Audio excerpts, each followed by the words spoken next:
dib u hagaajinta shaqaalaha dawladda hoose ee Garowe ayaa la soo bandhigay guddi uu horay maamulka degmada u xilsaaray hawshan ayaa soo bandhigay xogta sixitaanka shaqaalaha iyo ciidanka deegaanka oo guddigu warbixin ka soo diidana hab muuqaal ah loo soo bandhigay hadaljeedinta barnaamijkan ayaa marka laga yimaado waxa xoog la saaray dhibaatada ka taagan dhulka Maxamed Faarax Ciise Gaashaan oo ah gudoomiyaha guddiga dib u habaynta shaqaalaha dawladda hoose ayaa sharaxay sida ay u soo saareen dib u eegista shaqaalaha degmada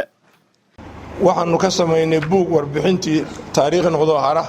oo kaasoo kala aanu ka sameynay oo la geyn doono xafiisyada moogta ku shuqul leh warbixinta halka ku qoran ama talooyin ha noqdeen ama wax kale la soo jeedinay dhaliilo jiray ha noqdeen qaarkood intii meesha aanu joognay ayaa la saxay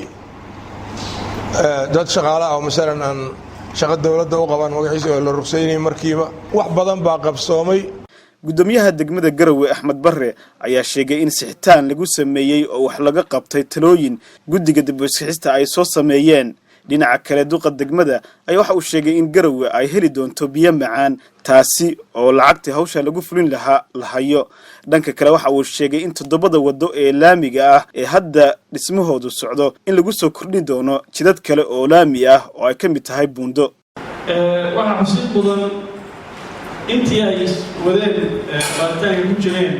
waxaan sameeynay khaladaadka ay arkaan intooda badan waxaan ku saxaynay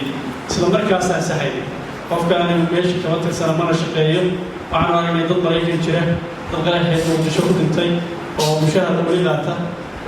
waxaan sameeynay waxaasoo dhan meesha ku saxaynay wadooyinkii hore u socdayna meel fiican bay marayaan oo 7 laami oo aan ku talagalnay inay sanadkan dhamaystirmaan waxaan filaynaa inay 13 December la furo ku hada socday dhamaystirmaan waxa jira qorshayaal soo socda oo ay ka mid yihiin wadooyin cusub iyo buundooyin oo ay ka mid tahay buundada isbitaalka oo aan filayno sanadka cusub inay bilaabato haddii la biidmo aan ku samayno wadooyinkii hore intaynu kuwa cusub dhisanayna waa kuwa hore ka dayacmeen waa jajabeen waa burbureen iyadana waxaan rabnaa dayactir inaan u samayno haddii la biidmo wadooyinka iyo buundadaba haddii la biidmo waxaan kaloo ربنا إن شاء الله تعالى وشيء صار ميني إن جروا بيا معاني هشة لبكم يلا باتري كوجا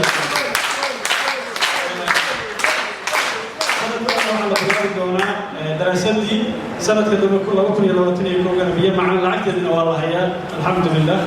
xubno ka socday maamulka xaafadaha iyo odayaasha ayaa aragtiyo ku biiriyay maamulka degmada waxaan u hambalyeynaa duqa magaalada ahna golaha deegaanka hadda intii loo dhiibay degmada isagiyo madaxdiisa hadda xoogayeen iyo gudoomiye ku-xigeenkaba aad bay magaalada shaqo badan uga qabteen buundada halbowlaha oo dhunta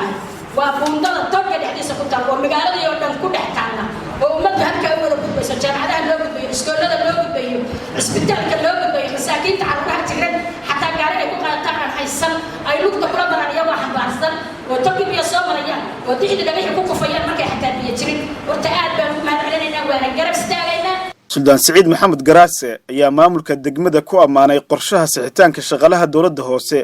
waxaana dhanka kale uu soo hadal qaaday ku habsiga dhulka oo uu tilmaamay xanuun kansar ah oo dhibaato weyn ku haya Garowe asagoo soo jeediyay in si wada jir ah wax looga qabto aad bay u mahadsan yihiin dawladda hoose iyo maayarkeeda iyo inta la shaqaysa waa dadaaleen waxaa dhiman waxa ugu weyn Puntland ama gobolka Nugaal waa shidada dhulka kuma fila dawladda hoose xaqiiqi waxaa la rabaa taas in dawladda hoose iyo shacabkeeda